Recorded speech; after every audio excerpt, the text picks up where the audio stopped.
Kimichezo na leo tunaangazia swala la waamuzi wa soka barani Afrika. Mwamuzi wa mchezo wa fainali ya kombe la shirikisho barani Afrika baina ya Simba dhidi ya RS Berkane amezua gumzo kuhusiana na matukio kadhaa ambayo aliamua, yakionyesha kwamba aliamua isivyo. Je, Afrika ina tatizo la waamuzi au yale ambayo yanazungumzwa kwamba waamuzi wamekuwa wakifanya upendeleo kutokana na viongozi kuwaamulisha waamuzi kufanya baadhi ya maamuzi ya mchezo?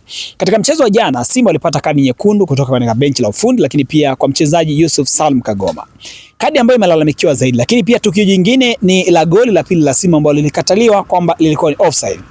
Kinachoulizwa ni kwamba kwa nini mwamuzi hakwenda kujiridhisha kwenye video assistance referee yeye mwenyewe ili kuona kama ni kweli ilikuwa ni offside sahihi ama la. Ikumbukwe mwamuzi huyu pia alifanya tukio kama hilo katika mchezo wa Mamelodi Sundowns dhidi ya Yanga mwaka 2024.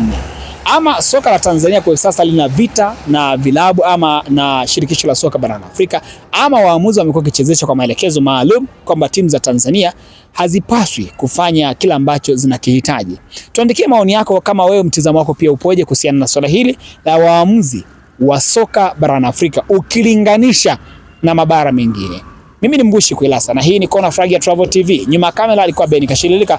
Endelea kutufuatilia, endelea kuandika, hakikisha una subscribe, una comment na kulike. Shwa.